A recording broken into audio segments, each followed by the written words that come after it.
If you're looking for a messy market to shop in, look no further than Barefoot running shoes. Every company comes at it differently, whether they're adding stack height, taking it away, including an EVA midsole, or assuming a padded insole will do the job just fine. The Barefoot running market is the definition of many ways to skin a cat. Then comes Bahe, a new company with a very unique feature: grounding. From the outside, this appears to be another wide toe box, zero drop, EVA midsoled attempt at a barefoot runner. But if you look a little deeper, you may find a good stack height balance, a durable water resistant upper, and possibly some healing provided via the earth. Let's take a closer look at the Bahe Revive grounding runner together.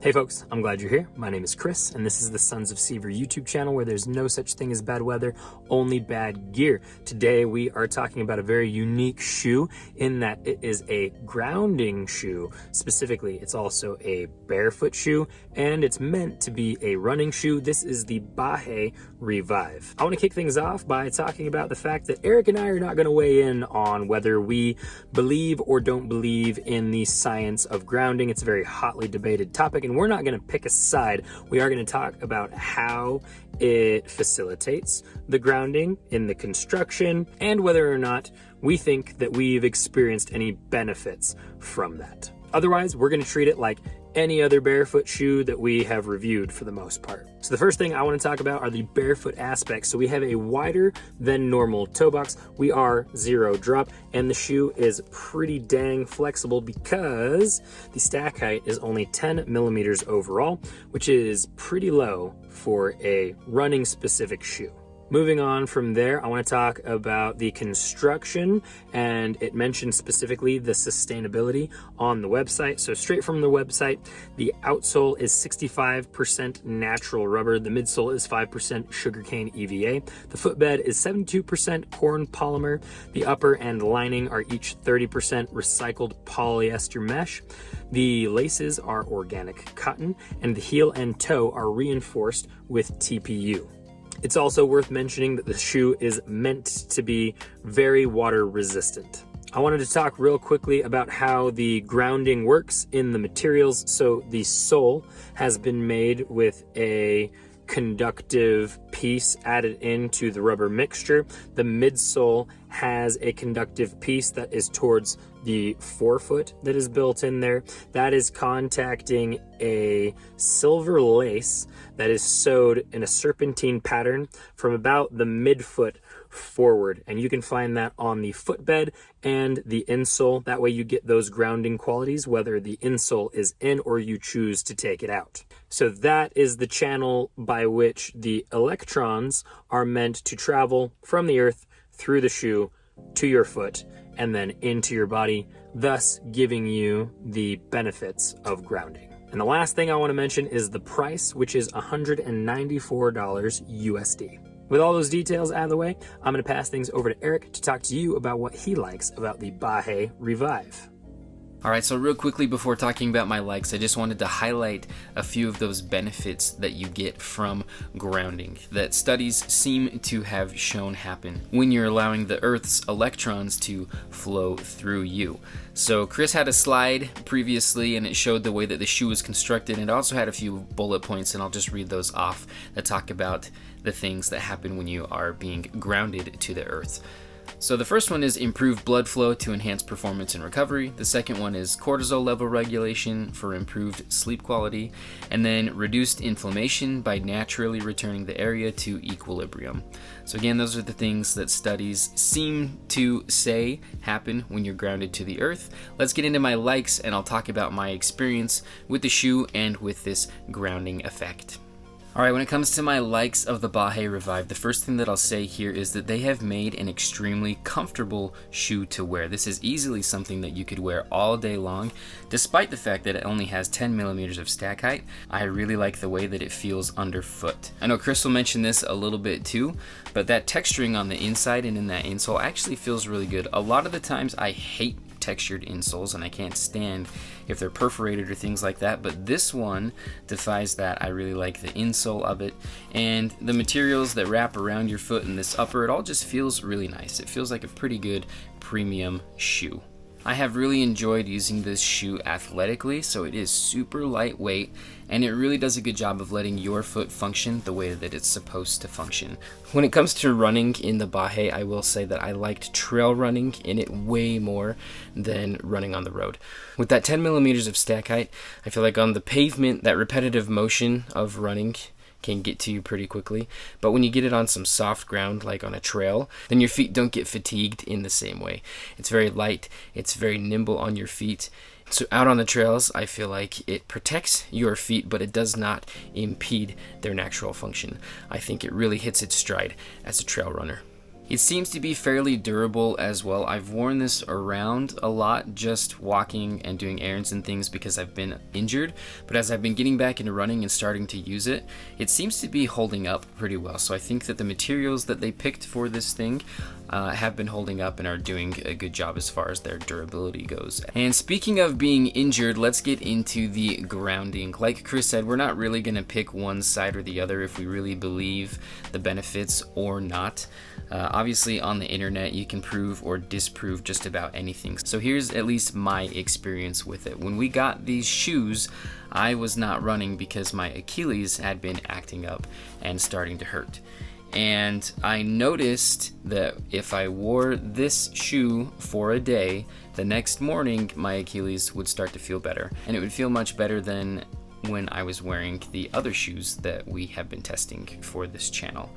I decided at one point that I was going to wear this for a full week, and I did, and at the end of that week my Achilles felt better than it had for a really, really long time and got me just about to the point where I was ready to start running again. So take that for what it's worth. It could totally be placebo effect on us. I don't know. There might be something to the grounding effect that these shoes provide, but in my experience it did seem like the soreness or the inflammation in my Achilles would go down if I wore them more consistently. All right, now I'm going to send it over to Chris so that he can talk about his likes with the shoe.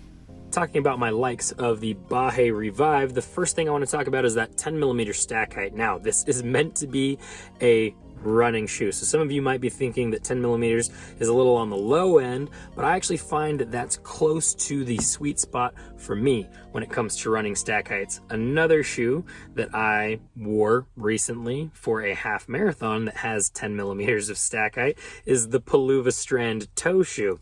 And the thing that's nice about that 10 millimeter stack height is that it's good for running, but it's also a really good sweet spot for lifting weights. It's not too thick for that. Now that's going to be important because when you start to get too much EVA midsole in a shoe and it starts to squish out a lot under heavy load, you're going to start to see some energy leaks and the proficiency of your lifts is going to go down. I didn't experience that with the Strand, and I'm not experiencing that with the Revive. So there have been weeks where on Monday, which is my leg day, I'll do heavy 300-pound squats, and then the next day on Tuesday will be a running day and I'll turn around and go do 10 miles. All of that in the Revive. So I think that's a very versatile stack height. It seems to be just right for me.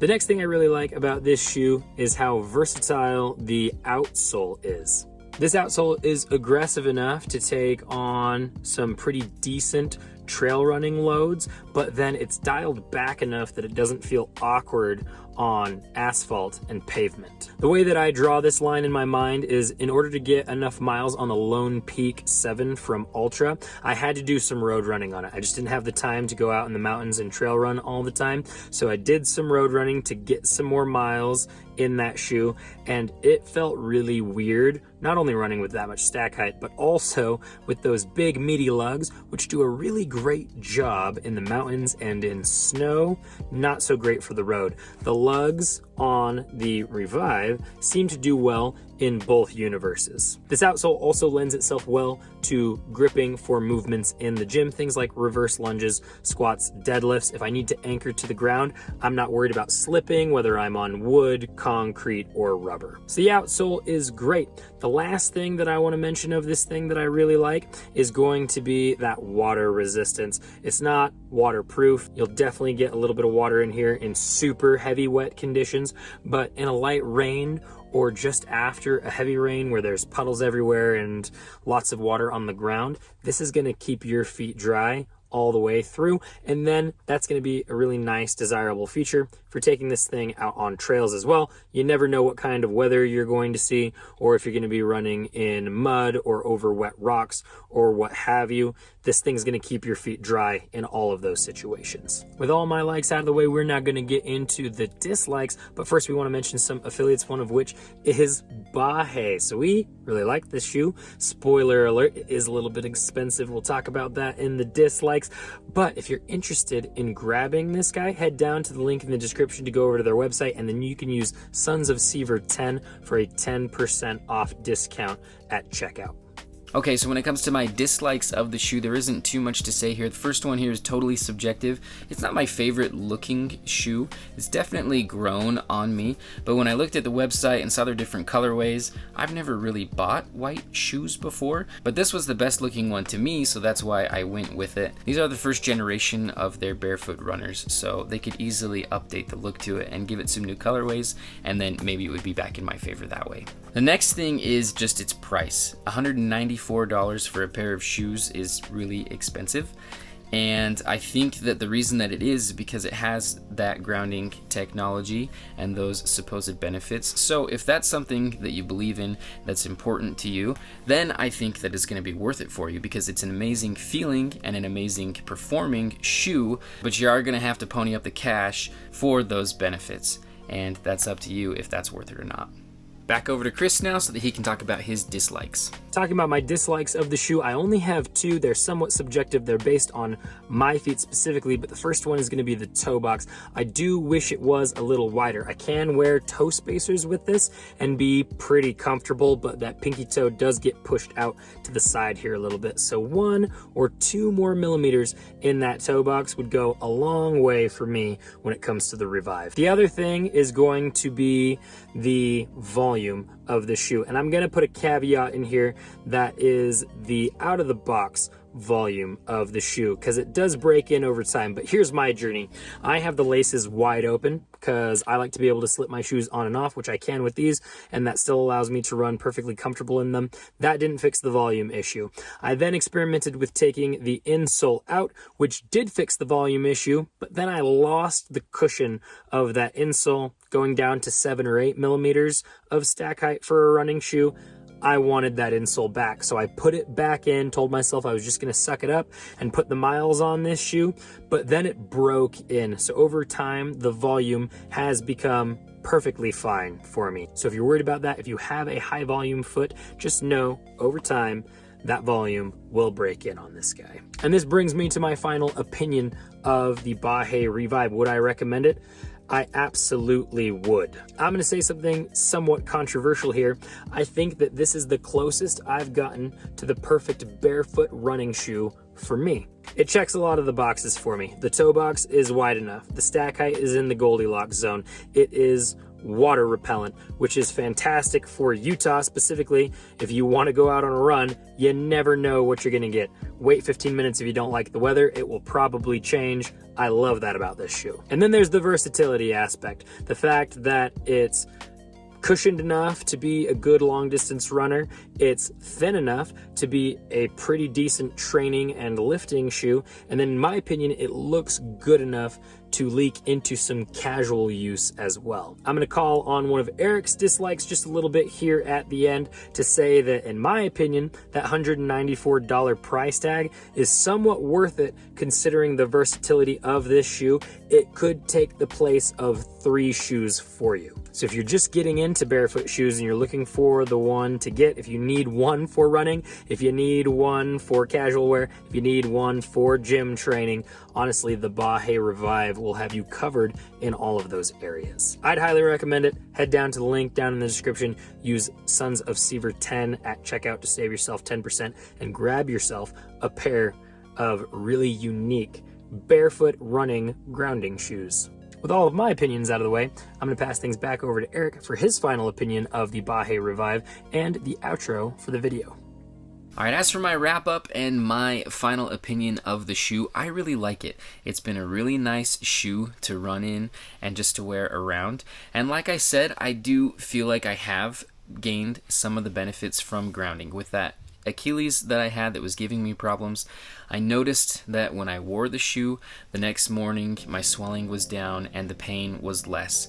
And so again, if that's placebo effect or if that's actually the shoe doing its thing, as far as grounding goes, I can't tell you. It's just my experience with it so far. I do think that the price tag is a little bit steep, but Chris makes a good point that, these things are highly versatile. If you like the look, then you can go ahead and sport it anytime you want. They're really great for going out and running and doing exercises in, and they're water resistant, which gives them a little bit more versatility and can help you use them in different situations. In my opinion, these are a really big contender with the Lems Primal Zen, which was one of our most versatile and most loved shoes. But with all the features that are packed into this one, we think that it is a pretty great product and we really like it. We definitely recommend it for people who are into grounding and for anybody who is just looking for a great barefoot running shoe. Alright, thank you so much for the view. We really appreciate it. If you liked this content, make sure that you subscribe to the channel so that you don't miss out on any of the other reviews that we have coming out. We still have a huge backlog of shoes that we need to review and get out to you. So we're excited about that. So there are a few different places that you can follow us online. The first one that we'll talk about is Patreon. A subscription there is $1 a month. And then you get a bunch of behind the scenes and very up-to-date posts about the gear that we're getting in our hands and starting to work with. You can also follow us on Instagram. We're posting a lot of unboxing videos there. And then you can follow us on Strava. Strava is a really cool app where you can log all of the exercise or active things that you're doing in your life. So whether that's hiking or biking or running or weightlifting, you can put it all on there and track it that way. But also it's there to be a community. So if you come and follow us, we'll follow you back and continue to build our little community of outdoor and active lifestyle enthusiasts. So we'd really love to see you on Strava. Thank you guys so much, and we will see you in the mountains.